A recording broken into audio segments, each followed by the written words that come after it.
जय श्री सीताराम सीताराम। मंगल भवन या मंगल हारी, द्रवौ सुदशरथ अजर बिहारी। सीताराम सीताराम सीताराम। कल आपने सुना, जिनकी गुरु के चरणों में प्रीति है, जो नीति परायण है और ब्राह्मणों के सेवक हैं, वे ही इसके अधिकारी हैं। और उसको तो यह कथा बहुत ही सुख देने वाली है, जिसको श्री रघुनाथ जी प्राण के समान प्यारे हैं। राम चरण रति जो चह, अथवा पद निर्बाण, भाव सहित सो यह कथा, करऊ श्रवण पुटपान। जो श्री रामचंद्र जी के चरणों में प्रेम चाहता हो या मोक्ष पद चाहता हो, वह इस कथा रूपी अमृत को प्रेम पूर्वक अपने कान रूपी दोने से पिए। प्रेम पूर्वक अपने कान रूपी दोने से पिए। राम कथा गिरिजा में बरनी, कलमल समनि मनोमल हरनी। संस्कृति रोग सजीवन मूरी, राम कथा गावहि श्रुति सूरी। श्री शिव जी कहते हैं, हे गिरिजे, मैंने कलयुग के पापों का नाश करने वाली और मन के मल को दूर करने वाली राम कथा का वर्णन किया। यह राम कथा संस्कृति जन्म मरण रूपी रोग के नाश के लिए संजीवनी जुड़ी है। वेद और विद्वान पुरुष ऐसा कहते हैं। एहि महारुचिर सप्त सोपाना, रघुपति भगति केर पंथाना। अति हरि कृपा जाहि पर होई, पाऊं देव एहि मार्ग सोई। इसमें 7 सुंदर सीढ़ियां हैं, जो श्री रघुनाथ जी की भक्ति को प्राप्त करने के मार्ग है। जिस पर श्री हरि की अत्यंत कृपा होती है, वही इस मार्ग पर पैर रख पाता है। मन कामना सिद्धि नर पावा, जे यह कथा कपट तजि गावा। काई सुनहि अनुमोदन करही, ते गोपद इव भवनिधि तरही। जो कपट छोड़कर यह कथा गाते हैं, वे मनुष्य अपनी मनोकामना की सिद्धि पा लेते हैं।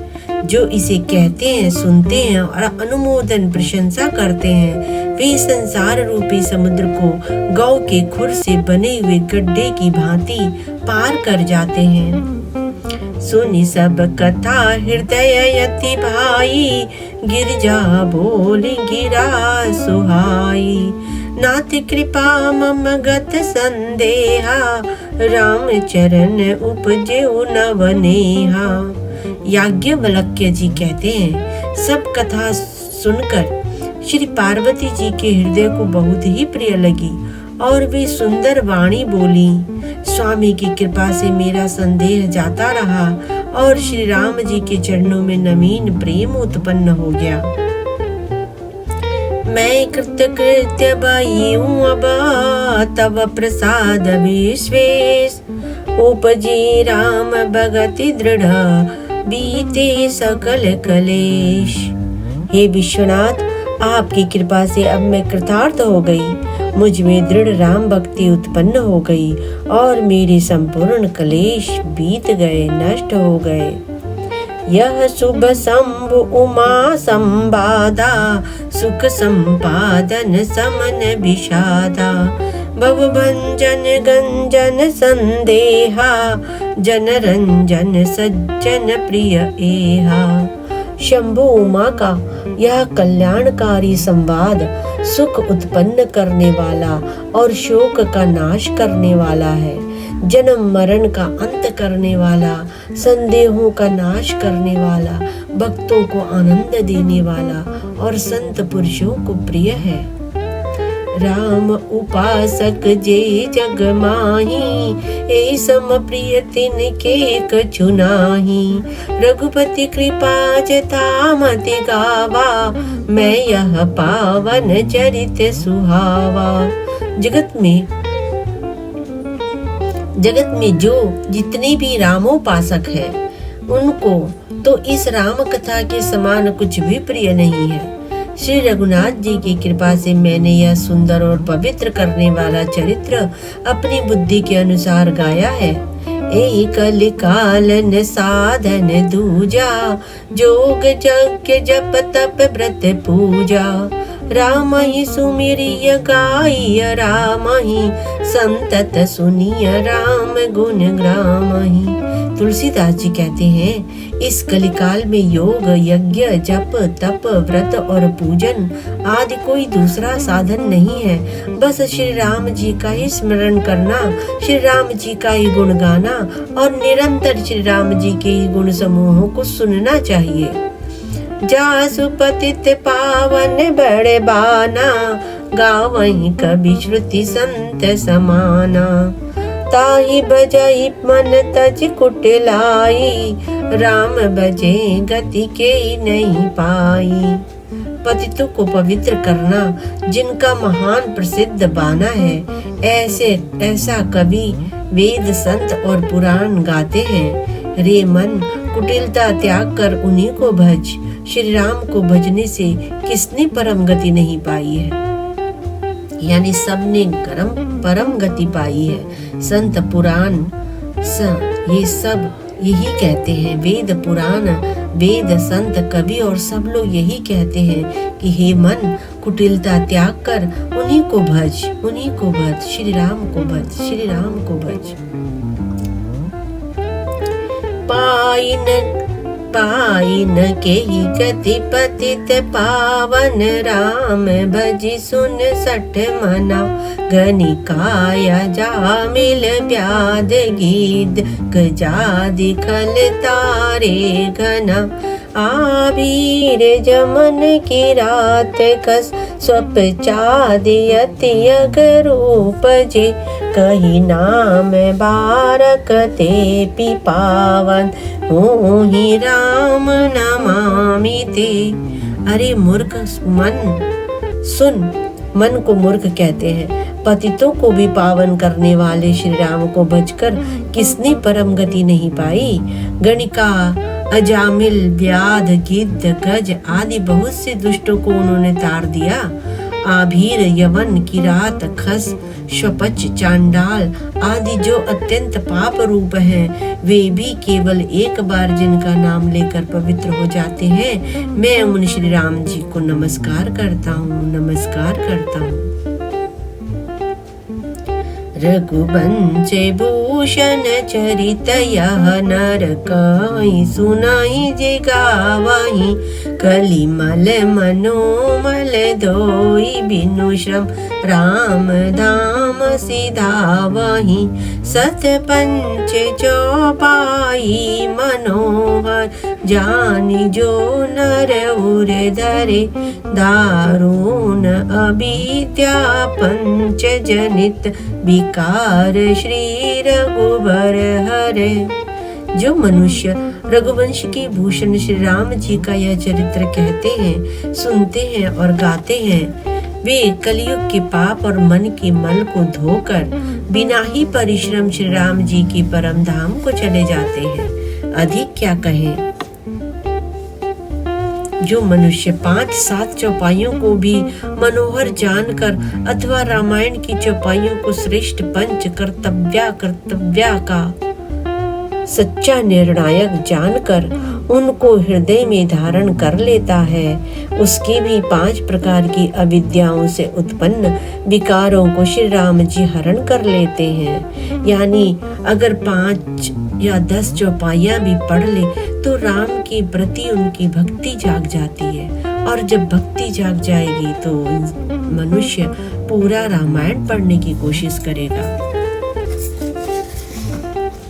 सुंदर सुजान कृपा निधान, अनाथ पर कर प्रीति जो। सो एक राम अकाम हित, निर्माण प्रद सम आने को। जाकी कृपा लवलेस ते, मति मंद तुलसीदास हूँ। पायो परम विश्राम राम, समान प्रभु नहीं कहूँ, नहीं कहूँ। परम सुंदर सुजान और कृपा निधान तथा जो अनाथों पर प्रेम करते हैं, ऐसे एक श्री रामचंद्र जी हैं। इनके समान निष्काम निस्वार्थ हित करने वाला, सुहृद और मोक्ष देने वाला दूसरा कौन है। जिनकी लेश मात्र कृपा से मंद बुद्धि तुलसीदास ने भी परम शांति प्राप्त कर ली। उन श्री राम जी के समान प्रभु कहीं भी नहीं है। तुलसीदास जी कहते हैं, मोह सम दीन न दीन हिता, तुम समान रघुबीर। अस बिचारी रघुवंश मणि, हरहु विषम भवबीर। हे श्री रघुवीर, मेरे समान कोई दीन नहीं है और आपके समान कोई दीनों का हित करने वाला नहीं है। ऐसा विचार कर हे रघुवंश मणि, मेरे जन्म मरण के भयानक दुख का हरण कर लीजिए। काम ही नारी पियारी जिमी, लोभई प्रिय जिमी दाम। तिमि रघुनाथ निरंतर, प्रिय लागे हूँ मोहि राम। जैसे कामी को स्त्री प्रिय लगती है और लोभी को जैसे धन प्यारा लगता है, वैसे ही हे रघुनाथ जी, हे राम जी, आप निरंतर मुझे प्रिय लगिए। इसलिए मैं हमेशा दीन रहना पसंद करता हूँ, क्योंकि दीनों का ही हित करने वाले श्री राम जी हैं, दीनों से प्रेम करने वाले हैं। इसलिए मैं हमेशा दीन रहूं, यही मेरी इच्छा है। मैं श्री राम जी की भक्ति के लिए मैं यही प्रार्थना करता हूँ। यत् पूर्व प्रभुना कृतं सुख विना श्री शंभुना दुर्गमं, श्रीमा मद्राम पदाब्ज भक्ति मनिषं प्राप्तैतो रामायणं। मत्वा तद्र रघुनाथ नाम निरतनं निरन्तं, स्वान्तं स्तमशान्तये भाषाबद्धमिदं चकार तुलसीदासस्तथा मानसम्। यह श्लोक इस रामायण का अंतिम श्लोक है। इस श्लोक और एक और श्लोक है, इन दोनों श्लोकों को मैं स्थगित करती हूँ। जब इसका यज्ञ करूँगी तब जाके इस दोनों श्लोक को पढ़ूंगी। और आपसे निवेदन है कि आप इस रामायण को, किसी भी रामायण को एक बार स्वयं पढ़िए, क्योंकि स्वयं पढ़ने से जो मन में इच्छा आती है वो अलग है, उसका अनुभव अलग है। एक बार आप पढ़िए, समय निकालकर रामायण की कुछ चौपाइयाँ पढ़िए। इससे चाहे तुलसीदास का, चाहे वाल्मीकि जी का, चाहे किसी का भी रामायण पढ़िए। अगर आप ये रामायण पढ़ेंगे तो आपके मन में अपार शांति होगी, जैसा आज मुझे हुआ है। मुझे सचमुच इस रामायण को पढ़कर बहुत ही आनंद मिला है। और मेरे साथ आप लोग उस दिन आइए जिस दिन मैं यज्ञ करूँगी, तो ये दोनों श्लोक उस दिन पढ़ूंगी। यदि आपको हिंदी नहीं पढ़ने आती है तो नीचे डिस्क्रिप्शन में मैंने लिंक दिया है हिंदी पढ़ने के लिए, तो आप हिंदी पढ़ना सीखिए और आप रामायण का पाठ करिए। सिर्फ रामायण पढ़ने के लिए आप सीख लीजिए, वोकैबुलरी, शब्दावली ये आपको गूगल में मिल जाएंगे। लेकिन अगर आपको हिंदी पढ़ने का सिर्फ शौक है तो आप नीचे दिए गए लिंक पर आप क्लिक करिए और आप अवश्य हिंदी सीखिए, ताकि आप रामायण को पढ़ सकें। इसके साथ ही मैं विराम लेती हूँ।